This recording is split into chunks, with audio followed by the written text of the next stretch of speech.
السلام عليكم ورحمة الله وبركاته. الحمد لله الذي نحمده ونستعينه ونستغفره ونؤمن به ونتوكل عليه. أما بعد. அன்பிற்குரிய அல்லாஹ்வின் நல்லடியார்களே, அன்பு சகோதரர்களே, நாம் தொடர்ச்சியாக பார்த்து வரக்கூடிய துஆக்களினுடைய திக்ருகளினுடைய தொகுப்பில் இன்று நாம் பார்க்க இருக்கின்ற விடயம் என்னவென்றால், இன்றைய தினம் ஜும்ஆவுடைய நாளாக இருந்து கொண்டிருக்கின்றது. அசருடைய தொழுகையை தொழுதுவிட்டு அதே இடத்தில் அமர்ந்தவர்களாக இந்த துஆவை ஓதுவோம். இந்த துஆவை ஓதுவதன் மூலமாக நம்முடைய பணத்தேவைகள் அனைத்தும் பூர்த்தியாகின்றது. அதே போன்று அதிர்ஷ்டத்தை ஏற்படுத்தக்கூடிய மிகச்சிறந்த ஒரு துஆ. அதே போன்று நம்முடைய அனைத்து தேவைகளையும் பூர்த்தி செய்து தரக்கூடியதாக இந்த துஆ இருந்து கொண்டிருக்கின்றது.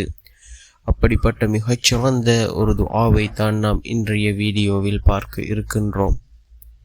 அன்பார்ந்தவர்களே, அல்லாஹ்வின் நல்லடியார்களே, அதிகமானோர் நம்முடைய சேனலை சப்ஸ்கிரைப் செய்யாமல் பார்த்து கொண்டிருக்கின்றீர்கள். நீங்கள் சப்ஸ்கிரைப் செய்து லைக் இடுவதன் மூலமாக நமது சேனலில் உள்ள வீடியோக்கள் இன்னும் பல சகோதரர்களுக்கு கொண்டு போய் சேர்க்கப்படும். அவர்கள் அதனை பார்த்து பயனடைந்தால் அதற்குரிய கூலியை அல்லாஹ் உங்களுக்கும் வழங்குவான். அன்பார்ந்தவர்களே, அல்லாஹ்வின் நல்லடியார்களே, இன்றைய தினம் ஜும்ஆவுடைய நாளாக இருந்து கொண்டிருக்கின்றது. இந்த ஜும்ஆவுடைய நாள் அசருக்கு பின்னால் உள்ள நேரம் துஆக்கள் ஏற்றுக்கொள்ளப்படக்கூடிய நேரம். அல்லாஹ்வின் தூதர் ஸல்லல்லாஹு அலைஹி வஸல்லம் அவர்கள் கூறினார்கள், ஜும்ஆவுடைய நாளில் ஒரு நேரம் இருக்கின்றது. அந்த நேரத்தில் நாம் கேட்கக்கூடிய அனைத்து துஆக்களும் அல்லாஹ்விடத்திலே ஏற்றுக்கொள்ளப்படும் என்று அல்லாஹ்வின் தூதர் ஸல்லல்லாஹு அலைஹி வஸல்லம் அவர்கள் கூறினார்கள். ஆனால் அது எந்த நேரம் என்பது பற்றி இமாம்களுக்கிடையே கருத்து வேறுபாடுகள் இருந்து கொண்டிருக்கின்றது. சில இமாம்களின் கருத்து ஃபஜ்ருடைய தொழுகைக்கு பின்னால் உள்ள நேரம் என்பதாக, இன்னும் சில இமாம்களுடைய கருத்து ஜும்ஆவுடைய நேரம் என்பதாக, அதிகமான இமாம்களினுடைய கருத்து அசருக்கு பின்னால் உள்ள நேரம், அசருக்கும் மகரிபுக்கும் இடைப்பட்ட அந்த நேரம் இறுதி நேரம் என்பதாக அதிகமான இமாம்கள் குறிப்பிடுகிறார்கள். அன்பார்ந்தவர்களே, அல்லாஹ்வின் நல்லடியார்களே, இந்த நேரத்தில் நாம் இந்த துஆவை ஓதி நாம் அல்லாஹ்விடம் பிரார்த்தனை செய்வோம். நிச்சயமாக இந்த துஆவின் மூலமாக அல்லாஹ் ஜல்ல சுப்ஹானஹு வ தஆலா நம்முடைய வாழ்க்கையில் பல மாற்றங்களை உண்டாக்குவான். அதே போன்று இந்த அசருடைய தொழுகைக்கு பின்னால் ஓத வேண்டிய மிகச்சிறந்த ஒரு ஸலவாத் இருக்கின்றது. அதாவது ஜும்ஆவுடைய நாள் வெள்ளிக்கிழமையுடைய நாளில் அசருக்கு பின்னால் யார் இந்த ஸலவாத்தை ஓதுகிறாரோ அவருக்கு ஏராளமான சிறப்புகள் இருக்கின்றது. அல்லாஹும்ம ஸல்லி அலா முஹம்மதின் நபியில் உம்மியி வ அலா ஆலிஹி வஸல்லிம் தஸ்லீமா. மீண்டும் ஒரு முறை இந்த ஸலவாத்தை ஓதுகின்றேன். அல்லாஹும்ம ஸல்லி அலா முஹம்மதின் நபியில் உம்மியி வ அலா ஆலிஹி வஸல்லிம் தஸ்லீமா.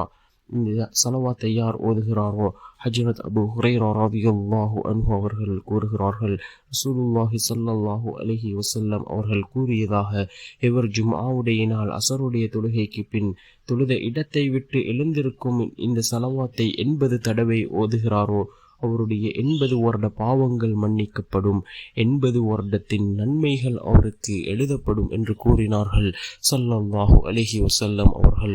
ஹஜ்ரத் அபூ ஹுரைரா ரலியல்லாஹு அன்ஹு அவர்கள் இந்த ஹதீஸை அறிவிக்கிறார்கள். அன்பார்ந்தவர்களே, அல்லாஹ்வின் நல்லடியார்களே, இந்த ஜும்ஆவுடைய நாள் அந்த அளவுக்கு சிறந்த ஒரு நாளாக இருந்து கொண்டிருக்கின்றது. அல்லாஹ்வின் தூதர் ஸல்லல்லாஹு அலைஹி வஸல்லம் அவர்கள் கூறினார்கள், நாட்களிலே மிகச்சிறந்த நாள் வெள்ளிக்கிழமை ஜும்ஆவுடைய நாள் என்பதாக அல்லாஹ்வின் தூதர் ஸல்லல்லாஹு அலைஹி வஸல்லம் அவர்கள் கூறினார்கள். அன்பார்ந்தவர்களே, அல்லாஹ்வின் நல்லடியார்களே, இன்றைய தினம் அசருடைய தொழுகையை தொழுதுவிட்டு நாம் இந்த துஆவை ஓதுவோம். மிகச்சிறந்த ஒரு துஆ. மா ஷா அல்லாஹு லா ஹவுல வலா குவத இல்லா பில்லாஹ் அஷ்ஹது அன்னல்லாஹ அலா குல்லி ஷைஇன் கதீர்.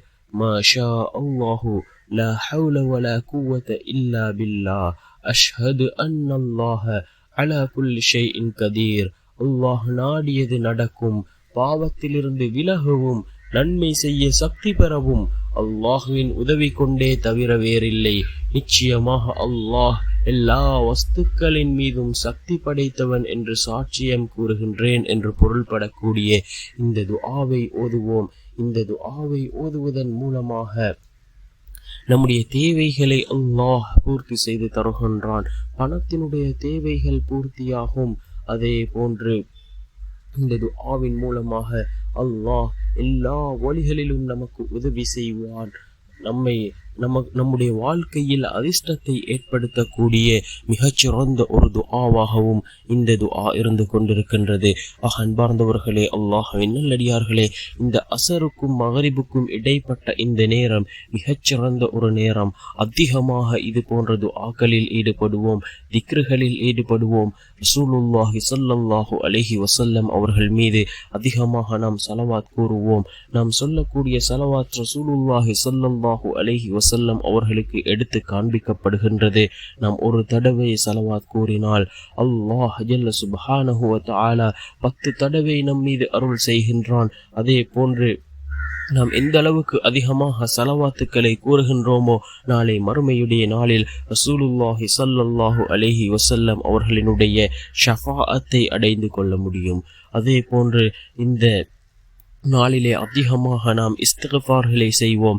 அஸ்தக்ஃபிருல்லாஹ் என்ற ஒரு வார்த்தை, இதனை அதிகமாக ஓதுவோம். முன்பின் பாவம் மன்னிக்கப்பட்ட நபி ரசூலுல்லாஹி ஸல்லல்லாஹு அலைஹி வஸல்லம் அவர்கள் ஒவ்வொரு நாளும் 70 முதல் 100 தடவைகள் ஓதியிருக்கிறார்கள். நாம் எந்த அளவுக்கு அதிகமாக ஓத வேண்டும்? ஒவ்வொரு நாளும் பாவங்களை செய்யக்கூடிய நாம் எந்த அளவுக்கு அதிகமாக இஸ்திக்ஃபாரை ஓத வேண்டும் என்பதனை நாம் கொஞ்சம் சிந்தித்து பார்ப்போம். அன்பார்ந்தவர்களே, அல்லாஹ்வின் நல்லடியார்களே, நாம் இஸ்திக்ஃபாரை ஓதுவதன் மூலமாக அல்லாஹ் ஜல்ல சுப்ஹானஹு வ தஆலா நம்முடைய அனைத்து விடயங்களையும் சீராக்குவான். நம்முடைய தேவைகளை அல்லாஹ் பூர்த்தி செய்து தருவான். வாழ்க்கையில் தடங்கல்கள், கஷ்டங்கள், ஏதாவது ஒரு பிரச்சனை இருக்கின்றதா? நீங்கள் இஸ்திக்ஃபார் செய்தால் அத்தனை விடயங்களையும் அல்லாஹ் சீராக்குவான். கஷ்டங்களை அல்லாஹ் நீக்குவான். எத்தனையோ விதமான பிரச்சனைகள் வாழ்க்கையில் இருக்கலாம். இந்த இஸ்திக்ஃபாரை ஓதுவதன் மூலமாக அத்தனை விதமான பிரச்சனைகளையும் அல்லாஹ் நீக்குவான். சிறந்த நிம்மதியான சந்தோஷமான வாழ்க்கையை அல்லாஹ் அமைத்து தருவான். அன்பார்ந்தவர்களே, அல்லாஹ்வின் நல்லடியார்களே, இந்த ஜும்ஆவுடைய நாள் அசருடைய தொழுகைக்கு பின் இந்த துஆவை ஓதுவோம். மா ஷா அல்லாஹு லா ஹவ்ல வலா குவத இல்லா பில்லாஹ் அஷ்ஹது அன்னல்லாஹ அலா குல்லி ஷைஇன் கதீர். மிகவும் சிறிய ஒரு துஆ, மனனம் செய்வதற்கு மிகவும் இலகுவான ஒரு துஆ. இதனை மனனம் செய்து கொள்வோம். ஒவ்வொரு நாளும் இந்த துஆவை ஓதி வருவோம். இந்த துஆவின் மூலமாக அல்லாஹ் ஜல்ல சுப்ஹானஹு வ தஆலா நம்முடைய வாழ்க்கையில் உள்ள தேவைகளை அல்லாஹ் பூர்த்தி செய்து தருவான். எல்லா வழிகளிலும் அல்லாஹ்வினுடைய உதவியை பெற்று தரக்கூடிய மிகச்சிறந்த ஒரு துஆவாக இந்த துஆ இருந்து கொண்டிருக்கின்றது. அதே போன்று ரசூலுல்லாஹி ஸல்லல்லாஹு அலைஹி வஸல்லம் அவர்கள் மீது நான் ஏற்கனவே சொன்ன அந்த ஸலவாத்தை 80 தடவைகள் ஓதுவோம். 80 வருடங்களுடைய பாவங்கள் மன்னிக்கப்படும். 80 வருடங்கள் நன்மை செய்த கூலியை அல்லாஹ் நமக்கு வழங்குவான். இந்த ஜும்ஆவுடைய நாளில் எல்லா விதமான நல்லமல்களையும் செய்த சிறந்த மனிதர்களின் கூட்டத்தில் அல்லாஹ் நம் அனைவரையும் சேர்த்தருள்வானாக. ஆமீன். வ ஆகிரு தஅவானா அனில் ஹம்துலில்லாஹி ரப்பில் ஆலமீன்.